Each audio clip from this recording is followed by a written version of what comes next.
E se a verdade não fosse uma luz, mas um abismo que te encara de volta? Imagina que cada peça de um quebra-cabeça que você encaixa não revela uma imagem, mas sim rouba um pedaço de quem você é. O que um detetive faz quando sua própria mente, a ferramenta que define seu ofício, se transforma em uma porta aberta para um pesadelo que desafia toda a lógica? Essa é a crônica de uma investigação que foi muito além de um simples caso de família desaparecida, mas é um mergulho nas águas turvas da loucura, um diário de bordo sobre a tênue linha que separa a realidade da mais pura e indescritível insanidade. Acompanhe passo a passo a jornada de Edward Pierce, um homem que procurava a verdade e encontrou algo muito, mas muito pior. E antes de mergulharmos nesse dossiê, eu peço que preparem os seus arquivos e junte-se à nossa agência de investigação se inscrevendo no canal para não perder mais nenhum caso desse. E também ative as notificações. Se desejam acesso aos relatórios confidenciais e análises profundas, considere se tornar um membro do canal. Tem novidades muito interessantes e eu acho que vocês vão gostar. E o seu like é a prova crucial de que esse dossiê ele merece mais investigadores. Por isso, deixa ele aqui embaixo para ajudar o canal. E claro, comenta uma hashtag aqui embaixo, hashtag dossiê do Cthulhu, para vocês compartilharem as suas teorias iniciais sobre o caso Hawkins. Agora, vamos ao caso.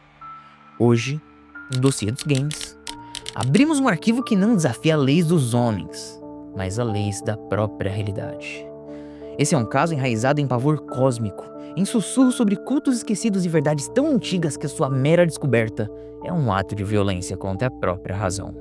E hoje, investigaremos a tragédia da família Hawkins e a sinistra ilha de Darkwater. E vamos abrir esse caso agora.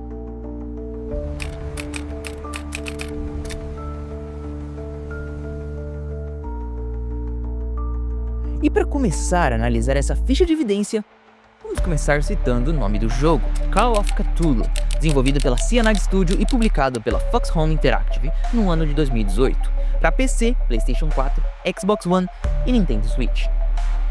E as mentes por trás desse caso foi a Cyanide Studio, e eles não partiram do zero, obviamente. A sua principal pista foi uma pedra angular de toda essa investigação, e eu estou falando do RPG de mesa de mesmo nome, criado por Sandy Peterson para o Chaosium em 1981.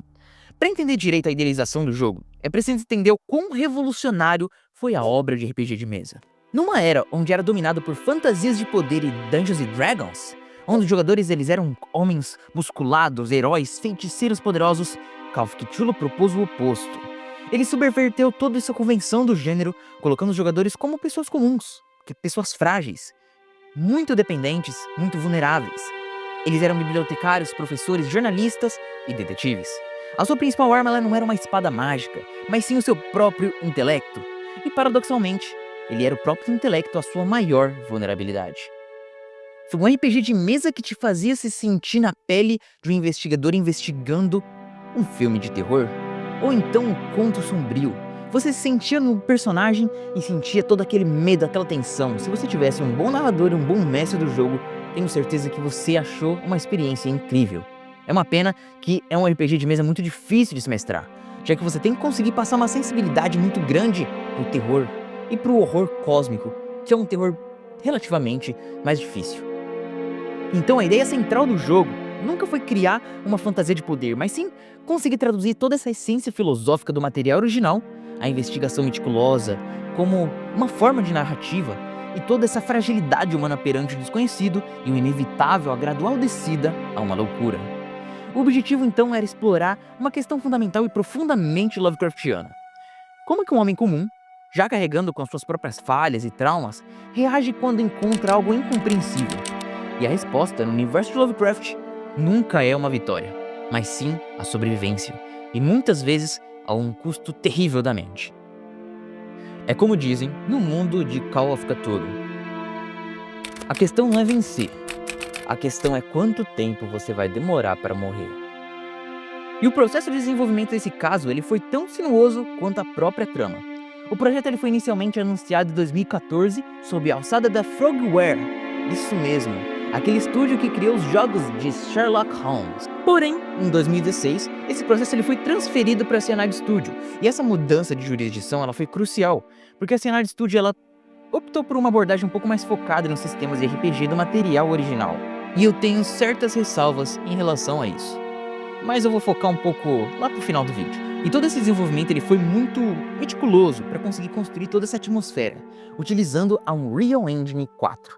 Não apenas para renderizar toda essa situação malevolente, mas sim para pintar o mundo sombrio e opressor de Darkwater.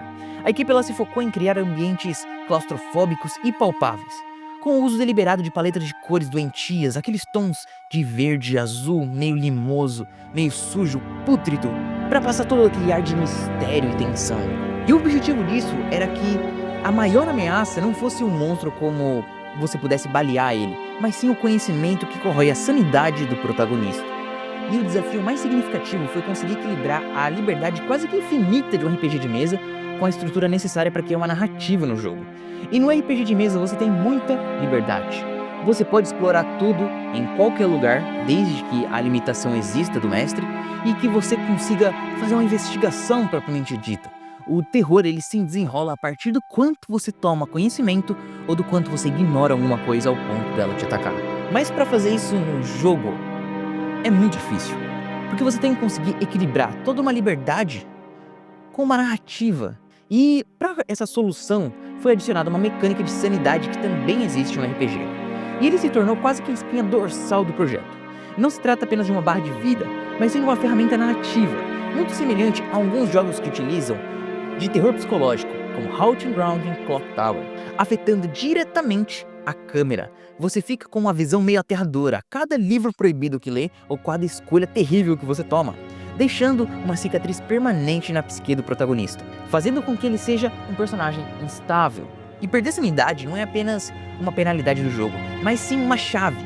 As alucinações elas podem revelar pistas ocultas, fobias que podem alterar a percepção do ambiente e novas opções de diálogos, mais insanas e podem surgir influenciando ativamente o desenrolar da conclusão da própria história. E logicamente o modus operandi de Call of Cthulhu está, antes de mais nada, ligado ao próprio HP Lovecraft, que foi o arquiteto do horror cósmico, e eu já falei dele em outros vídeos do canal, como o vídeo de Alone in the Dark, e também de Amnésia, The Dark Descent. E esse jogo ele bebe de duas fontes muito específicas dos contos de HP Lovecraft. A Sombra sobre Ismont, que se trata de uma cidade portuária decadente, uma população hostil com traços meio esquisitos e um pacto profano sobre entidades submarinas, que também, assemelha com a própria ilha de Darkwater, que é um eco direto de Innsmouth. E claro, a influência óbvia, o chamado de Cthulhu. E ele estabelece toda a mitologia central do jogo e o objetivo final do culto, envolvendo todo o Cthulhu. Além disso, a estrutura investigativa e a figura do protagonista, elas remetem àquela ficção noir e detetivesca de autores como Raymond Chandler. Mas é claro que temos outras inspirações do mundo dos jogos, como, obviamente, Amnésia, The Dark Descent, que tem vídeo no canal e foi um jogo que popularizou essa ideia do protagonista indefeso e do terror psicológico como uma mecânica central. Porém, a comparação mais direta e necessária é com um predecessor espiritual de 2005, Call of Cthulhu, Dark Corners of Earth. Em Polo Dark Corners é aclamado por sua atmosfera inicial e pela icônica cena de perseguição no hotel. Muitos sentiram que o jogo se perdeu numa segunda metade focada mais em tiroteio e ação, tirando um pouco desse espírito de impotência da obra original. A versão de 2018 ela pode ser vista como uma, entre aspas, correção desse curso deliberado, A Cyanide ela se focou um pouquinho mais nesses elementos de RPG, no diálogo e na investigação, fazendo uma escolha consciente entre o combate, uma opção um pouco mais rara e desajeitada, e solidificando uma posição mais fiel ao jogo do RPG de mesa.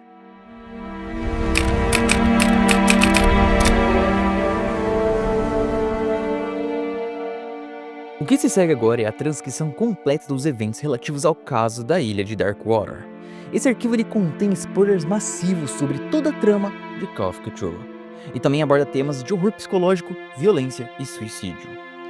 Se você prefere conduzir a sua própria investigação sem conhecimento prévio, eu recomendo que pule para o tempo que vai aparecer agora na tela. E antes de abrirmos esse relatório, se a nossa investigação tem sido útil para você, registre seu like aqui embaixo e se inscreva no canal. A nossa agência não pode perder os futuros dossiês. Agora, vamos para as transcrições. E isso é o que eu me lembro. A minha história não começa com um caso, mas com um pesadelo. Um que eu ainda sinto o gosto salgado e profano. e o frio úmido dos nossos ossos. A primeira vez que minha mente me levou para aquela caverna, eu não estava dormindo no meu escritório empoeirado, mas sim a tremer numa escuridão palpável. O cheiro de peixe podre misturava com algo muito mais antigo, o odor de pedra molhada e de ozônio, como antes de uma tempestade. Era um vislumbre de um aviso febril que me esperava. Eu vi figuras encapuzadas. As suas faces estavam ocultas por sombras. Seus rostos eram meio guturais e sem expressão.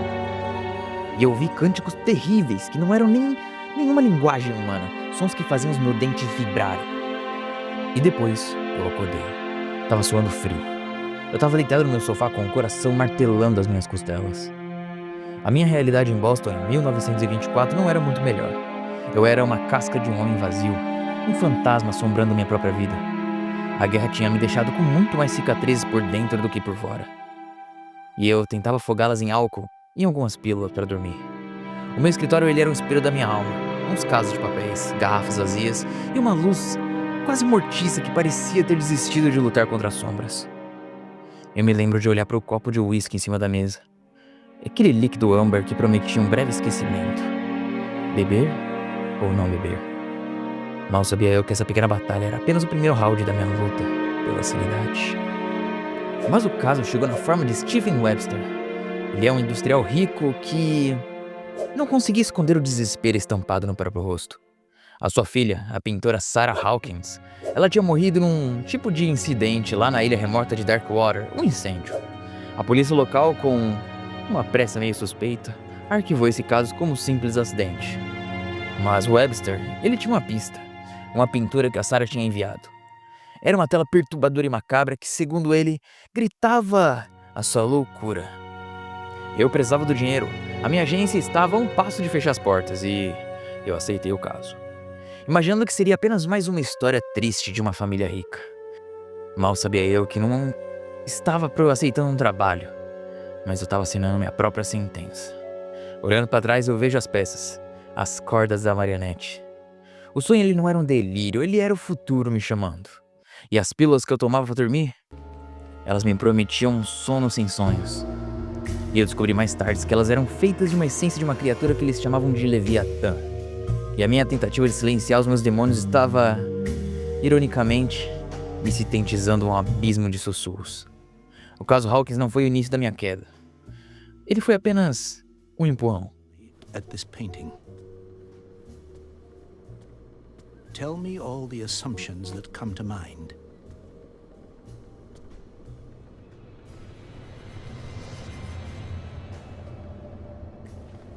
What am I supposed to find? Tell me if this is the work of madness. Or if, on the contrary, you manage to detect some logic, a rationality to follow so that I may understand it. Is that all you want from me? Yes, please. All right. I'll look at your picture. That's all you've got? The painting? I placed a file on your desk. It contains everything I have on the affair. A ilha de Darkwater cheirava uma decadência e sal. A ilha era um fantasma. Ela era assombrada de uma memória de indústria baleeira próspera. Agora é só um nevoeiro espesso e a hostilidade silenciosa daqueles habitantes preenchiam esse vazio. Eles se agarravam a uma história de uma pesca milagrosa de 1847. Foi um evento que salvou eles da fome, mas eu sentia que tinha algo amaldiçoado naquele lugar. Deixava uma mancha que nem o oceano conseguia lavar. Eu conheci as peças desse jogo sombrio. Ele é o Capitão Fitzroy. Ele me levou até lá, cujos olhos escondiam um oceano de segredos mal contados. Também tinha o oficial Bradley, o único braço da lei numa ilha que parecia desprezar a ordem. Ele é um homem bom, se afogando num mar de corrupção. E Cat Baker, ela era uma contrabandista que governava o submundo do crime. Ela tinha um sorriso perigoso e uma faca escondida. E nessa missão, cada conversa era um interrogatório, um teste. No Armazém 36 eu tive a minha primeira visão. Não era uma memória, era uma reconstrução. Uma ferida no tempo que se abria para mim. Eu vi cultistas, os seus rostos estavam contorcidos em um tipo de êxtase. Eles realizavam um tipo de ritual sobre umas carcaças de baleia. desenhando símbolos profanos com o sangue delas. O incêndio dos Hawkins não era apenas a ponta do iceberg, mas sim o iceberg monstruoso. Is it far, this mansion? Look behind you, at the top of the ridge. You see the building? That's the Hawkins mansion. Come on, we got some driving to do.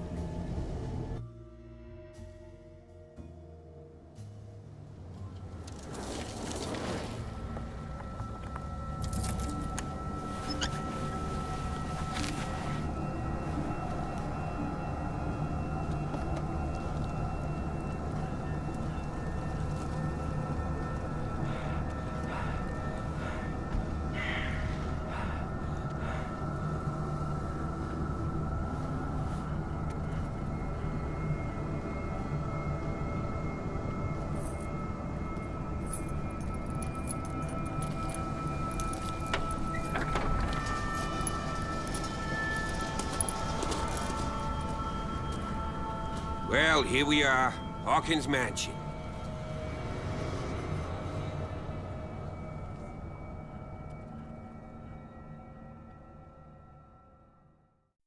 E na mansão, acompanhado de Bradley, ele estava bem relutante. Mas os ecos da tragédia eles eram ensurdecedores. O cheiro, a cinza, o mofo pesado no ar. Usando a minha habilidade de detetive, eu consegui ver fragmentos da última noite deles. Foi uma discussão tensa. Blood. This lamp was thrown. This was no accident.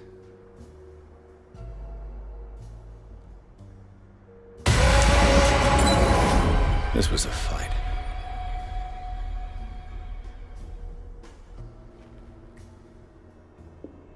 Someone fell here.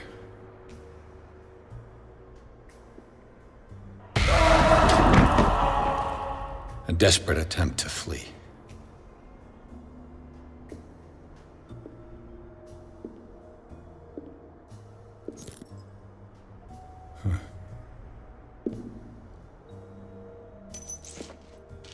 And the boy. O medo nos olhos do pequeno Simon, assombrado por algo que ele escondia no armário, eu encontrei uma passagem secreta. E lá dentro, um ateliê com um grifo arcano pintado no chão. A tinta ainda parecia fresca. Foi então que eu vi um ladrão correndo no sótão.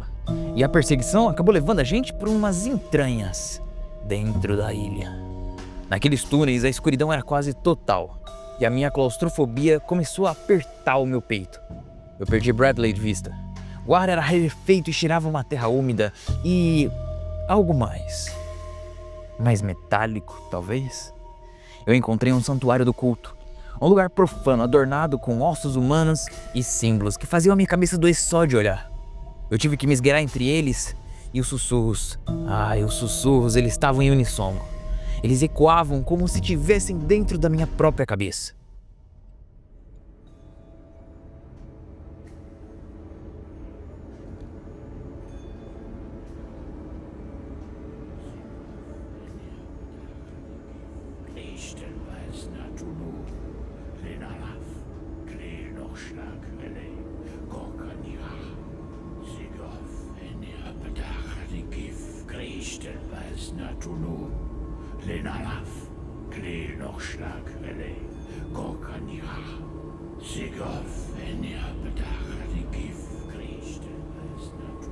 Bradley, what are you doing here? I saw two odd-looking guys coming down. Seemed up to no good. What in the world is this? An intruder! Oh, shit! Don't move! Police! Don't move!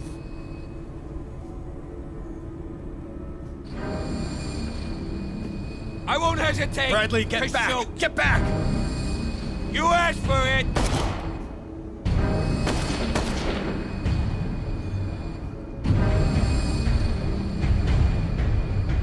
Charles, you shouldn't have seen this.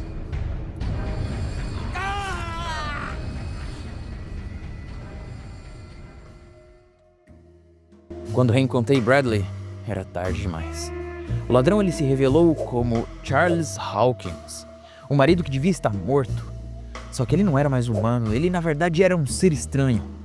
Ele tinha braços que eram como se fossem tentáculos grotescos, pulsando com a vida profana. E com uma violência brutal e sobrenatural, ele empalou Bradley. E eu vi a vida a deixar os olhos do meu parceiro enquanto aquela caverna desabava em nossa volta. Escapei por um triz. A imagem daquela monstruosidade ficou gravada na minha mente. E depois, a escuridão me engoliu. Acordei num pesadelo ainda pior. Eu tava no sanatório Riverside. As paredes brancas eles pareciam se fechar sobre mim. Eu tava drogado, confuso, e a realidade era como se fosse um borrão. Foi aí que eu escutei uma voz, que ela começou bem sussurrando na minha cabeça. Calmo, antigo. Era a consciência do Leviatã. Ele me guiava e zombava da minha imaginação, da minha razão. Mas com a ajuda da doutora Mary Coden, ela era uma médica que ainda acreditava na ciência. Eu tentei escapar. O hospital ele não era um lugar de cura, mas na verdade de experiências. Eu vi um paciente, Francis Saunders. Ele estava delirando sobre uma pintura amaldiçoada de Sarah Hawkins, o Chambler.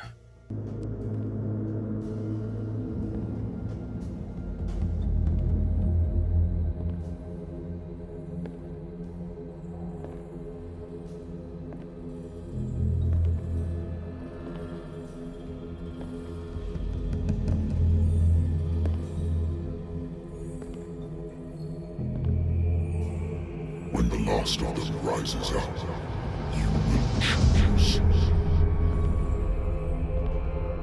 I will not be here to bear witness to it, because you will have released me.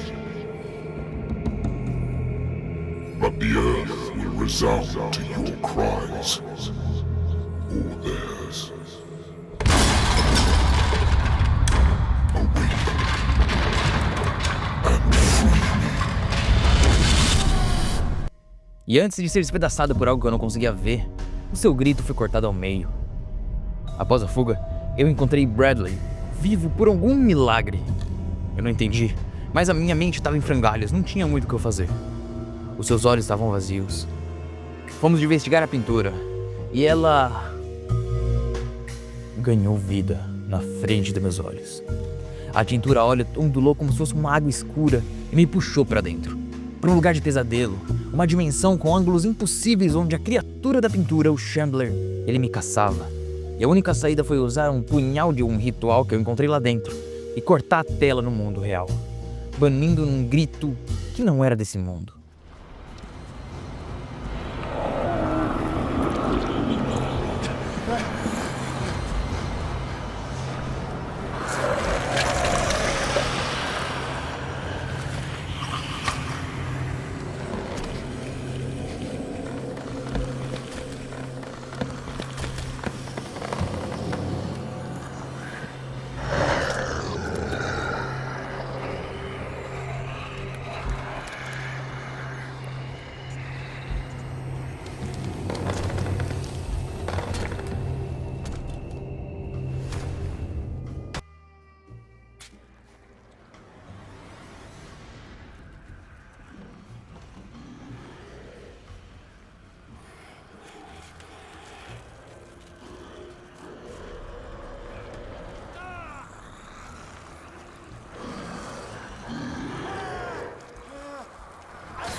What's the matter with you?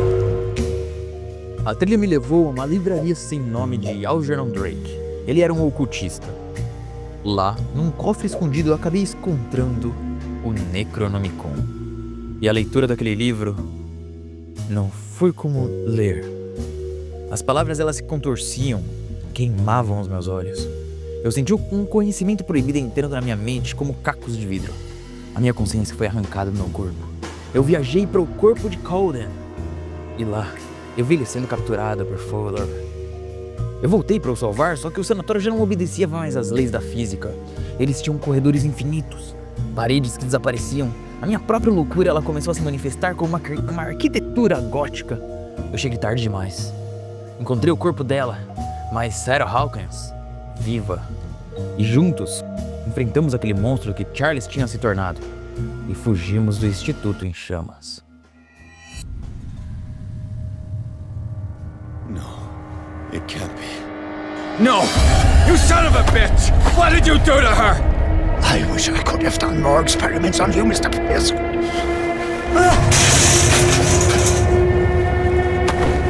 I said, what did you do to her? You shouldn't be sorry for your friend. You should envy her. Murder! This madness must stop!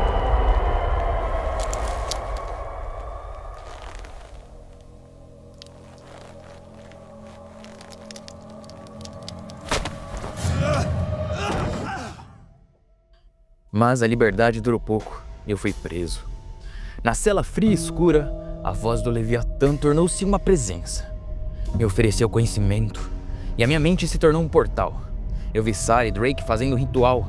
Eu vi, através dos olhos de Cat Baker, o seu massacre pelas mãos de pescadores enlouquecidos. Eu já não era mais um investigador seguindo pistas. Eu era uma espécie de recipiente. Uma janela pro horror. Meu amigo Bradley, ele foi consumido pela loucura da ilha. Ele acabou me libertando, só que a sua mente já estava partida. Mas um fragmento do polícia que ele ainda lutava. Lutamos através do caos e tinha engolido Darkwater até a antiga estação baleeira. E lá, no coração podre da ilha, a verdade finalmente caiu sobre mim como uma avalanche. A pesca milagrosa não foi uma baleia, ela foi o próprio Leviatã. A tripulação, ela estava desesperada pela fome. E ela comeu a sua carne, ganhou a imortalidade e perdeu a alma. E o pior, ele se deixou capturar.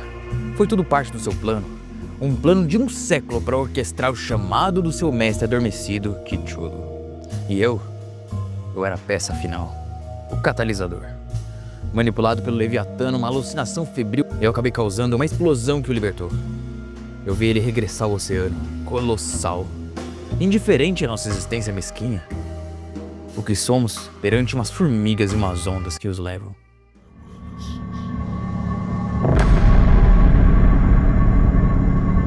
I followed your wanderings, your choices, your attempts to free yourself from destiny. But it is unavoidable. And as I predicted, you have come to free me.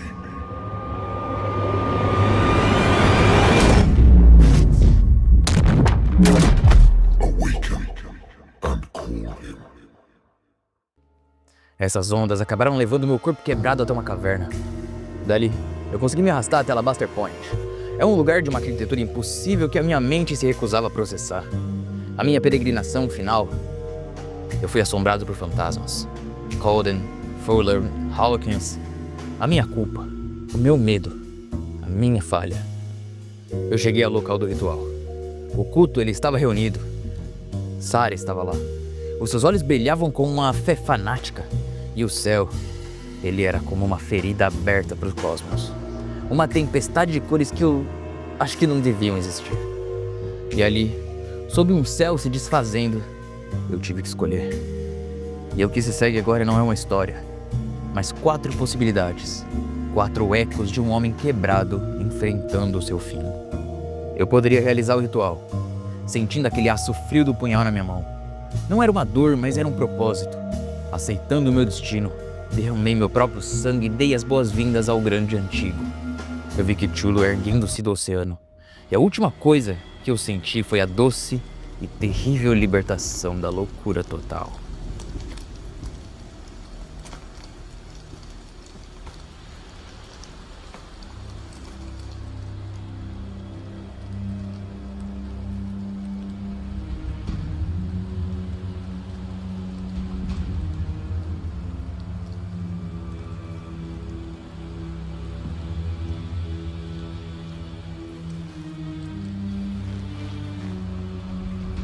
Glui Mugla Nafa. Cthulhu, ye, Wagana Gal Fatagan.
E claro, eu poderia simplesmente ir embora.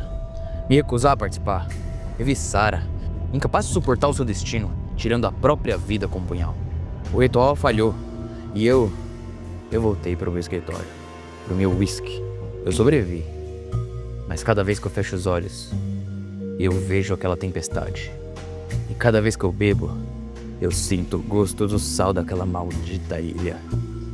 Alguns chamariam isso de viver.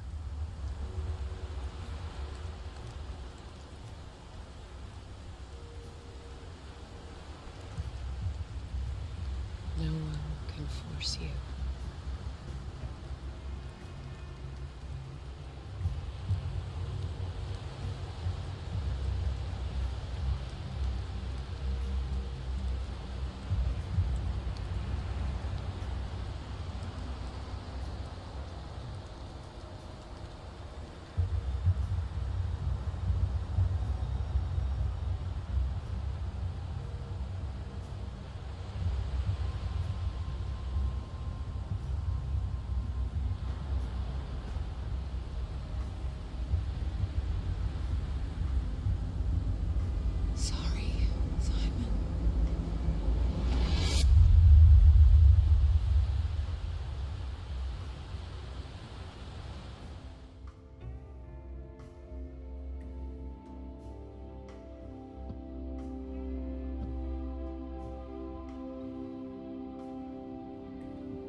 Mas eu poderia demonstrar resistência. Com a ajuda de Drake, eu poderia tentar lutar. Ouvindo ele cantar numa língua antiga, mais antiga do que o homem poderia encontrar. E enquanto o céu rasgava, a tempestade recuou e o mundo foi salvo, mas por um momento. Só que o preço foi a minha mente. Agora eu sou um monumento silencioso de uma vitória que ninguém jamais conhecerá. Preso num quarto de hospício, na mais pura loucura.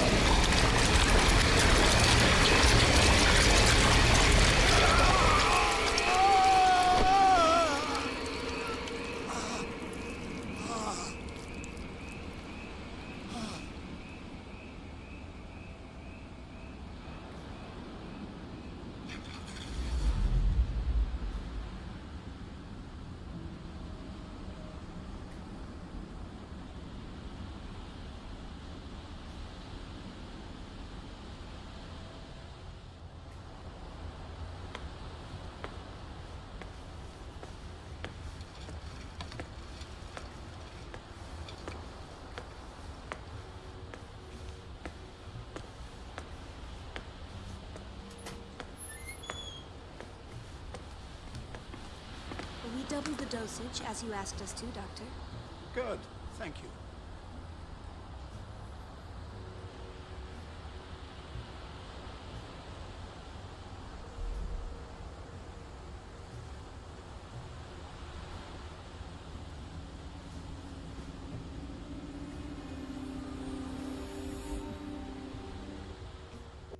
Mas eu poderia entrar também em uma alegação. Se eu não pudesse ganhar, eu poderia me recusar a jogar. O metal frio da minha arma contra a minha têmpora foi a última coisa racional que eu senti. Um som. E depois, o esquecimento. Um ato final de resistência, a única fuga que me restava. Abraçando finalmente a morte.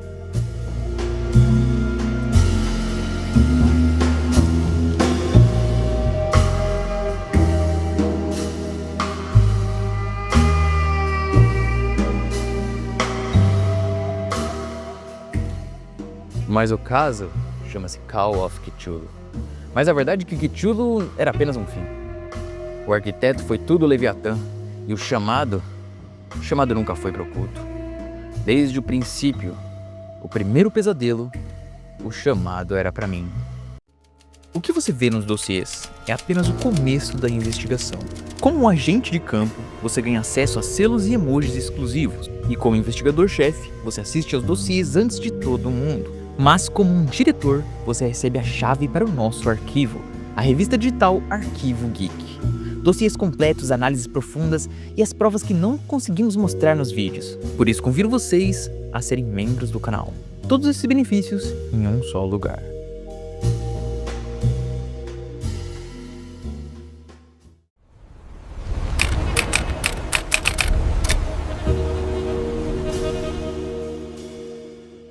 E agora que já estabelecemos a cronologia dos eventos, vamos analisar agora os perfis dos principais intervenientes desse caso. Vamos começar com ele, Edward Pierce. Ele é um detetive particular e ex-combatente da Grande Guerra Mundial. Ele serviu na infame unidade The Lost Battalion. Ele é um sujeito com histórico de abuso de álcool, ele utiliza automedicação por causa do seu estresse pós-traumático, e ele também apresenta grandes traumas de guerra diagnosticados, manifestados em forma de claustrofobia aguda e pesadelos recorrentes. A sua licença de detetive está em risco, já que ele pode perder o seu escritório.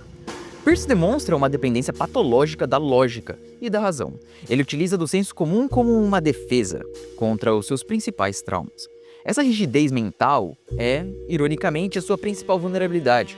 A sua motivação inicial do caso Hawkins é puramente profissional e financeira. A sua teimosia e obsessão pela verdade rapidamente coloca ele num caminho de autodestruição. A sua progressão, na verdade, A sua progressão no caso não é uma resolução, mas sim essa desintegração psicológica. A cada pista que ele descobre, uma parte da mente dele cede, e ele vai se perdendo. Ele possui competências em investigação e psicologia, mas ele demonstra uma perigosa e latente aptidão para o ocultismo. Essa habilidade funciona como um catalisador, fazendo ele abrir sua mente para um conhecimento proibido e acelerando a sua degradação mental. Agora vamos falar de Sarah Hawkins, codinome Oráculo. Ela é a vítima e também o epicentro do caso. Ela é uma artista plástica de renome e inicialmente diagnosticada pelos médicos locais com histeria e depressão pós-parto junto com esquizofrenia. Um bom combo, eu diria. A nossa principal análise sugere que, no entanto, a sua loucura era na verdade uma sensibilidade psíquica muito forte.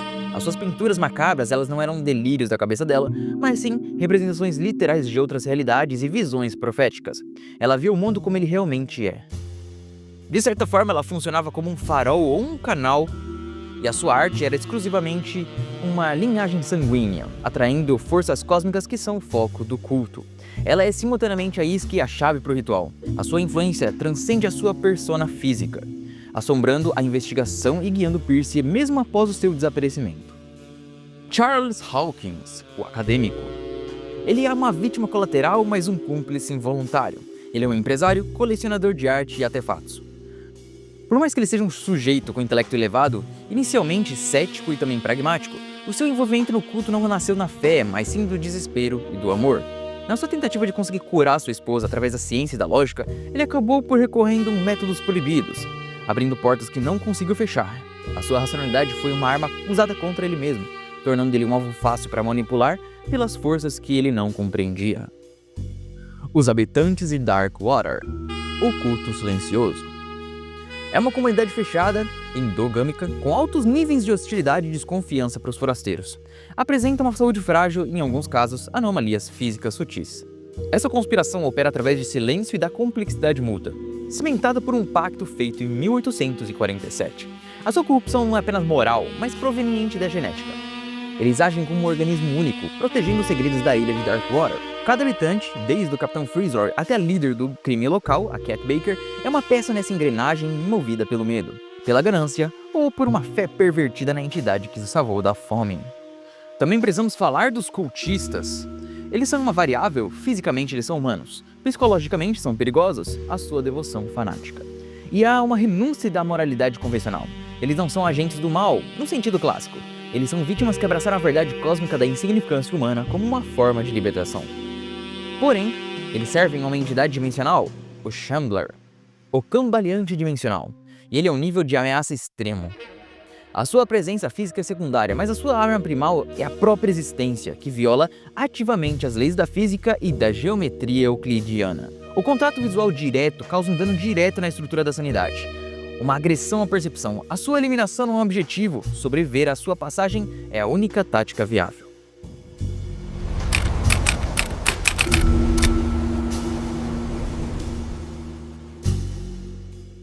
A operação nesse mundo ela é cerebral, não física. A jogabilidade ela se foca na investigação, na exploração e no diálogo. As ferramentas de Pierce são as habilidades do RPG de mesa clássico, como a investigação, a psicologia e a força.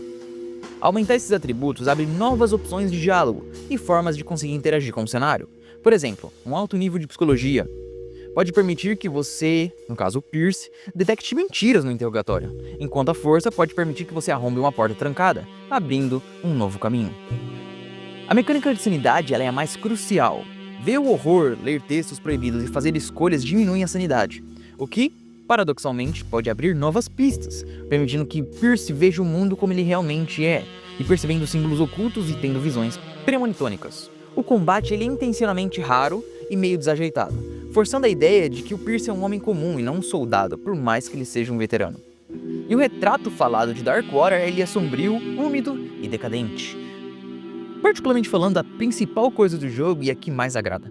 A direção de arte usa uma paleta de cores saturada, com uma predominância de verde doentio e um cinza de nevoeiro, criando uma atmosfera de perpétuo mal-estar, como se a própria ilha estivesse submersa na água.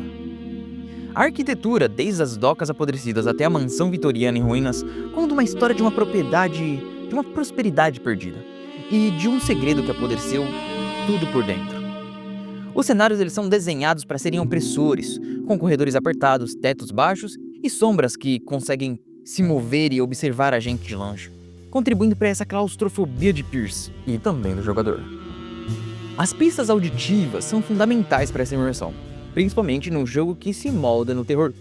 A trilha sonora composta por Marcus Smith, ela é minimalista e dissonante, evitando melodias tradicionais. Ela raramente oferece conforto, preferindo mais essas cordas tensas e notas graves de piano e umas paisagens sonoras ambientais para conseguir manter o jogador em constante estado de alerta. Os efeitos sonoros eles são ainda mais importantes. O som constante do vento, o ranger da madeira velha e o gotejar da água nas cavernas escuras e o mais perturbador de tudo, os sussurros inimagináveis no limite da audição. Os sussurros ininteligíveis, que são motivo de pânico, e o limite da audição. O silêncio ele é usado de forma estratégica, tornando cada som súbito um motivo para o pânico. A música ela não apenas acompanha, ela manipula ativamente as emoções e a percepção do jogador.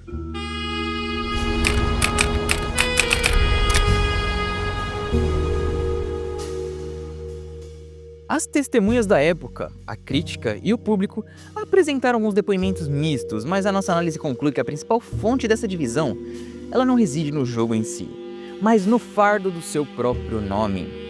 Ao se intitular como Call of Cthulhu, o jogo involuntariamente, ou melhor, voluntariamente, porque ele abertamente se colocou na sombra de dois titãs enormes, a obra literária de H.P. Lovecraft e o lendário RPG de mesa de Chaosium.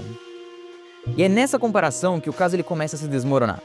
Porque enquanto muitos elogiam a atmosfera opressora, outros não conseguiram ignorar o quão pálida era a experiência de quando se comparada com a liberdade e o terror genuíno de uma boa sessão de RPG de mesa. Com um mestre competente, ele pode proporcionar uma experiência maravilhosa, e é uma coisa que não repete no jogo. O legado de Call of Cthulhu de 2018 ele é complexo, porque ele é, na sua essência, um caso de uma identidade trocada. Como um jogo de horror Lovecraftiano, ele é bem competente. O seu terror, assim como nos livros, ele é mais contemplativo, focado naquele pavor do desconhecido. E nisso ele acerta muito, ele realmente é um bom jogo. O problema é que ele se vende como um RPG, e como RPG ele falha. A nossa investigação forense das suas mecânicas revela que uma coisa tem uma verdade inconveniente. A liberdade, ela é só uma ilusão. Poético? Só que o jogo ele apresenta uma fachada de RPG, com árvores de habilidade e múltiplas opções de diálogo. Mas a verdade é que cerca de 90% das escolhas do jogador são falsas. Elas não afetam a história de uma forma significativa. O enredo ele é dolorosamente linear e previsível. Uma contradição direta com a promessa de um RPG de mesa, onde o jogador ele poderia ser um coautor da sua própria história e a sua descida à loucura. Você não cria uma história de verdade, você segue um guião pré-definido com pequenas variações. O jogo ele não assusta de verdade, lhe falta a tensão visceral e a imprevisibilidade que torna o RPG de mesa tão aterrador. Sem essa liberdade de falhar, investigar uma pista errada, de morrer por uma má decisão, o medo ele se vai. O seu maior crime, portanto, não são as suas falhas técnicas, mas sim a sua falta de coragem de conseguir abraçar uma verdadeira essência do que é um RPG de mesa, daquilo que veio o seu nome. E por carregar esse fardo de uma linhagem tão incrível, ele acaba sendo o patinho feio da família.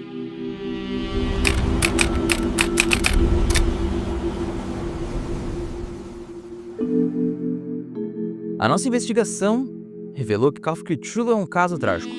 Ele é um jogo que executa com competência uma atmosfera Lovecraftiana de fato, mas o que é esmagado pelo próprio peso do seu legado. Ele captura um pavor existencial da obra de Lovecraft, só que ele falha em conseguir replicar a liberdade de terror genuíno de um RPG de mesa, que ele promete adaptar. A sua estrutura linear e a sua ilusão de escolha são a prova irrefutável de que, por mais que ele vista, de fato, um RPG, a sua alma é de um jogo de aventura. E de um terror, não muito terror.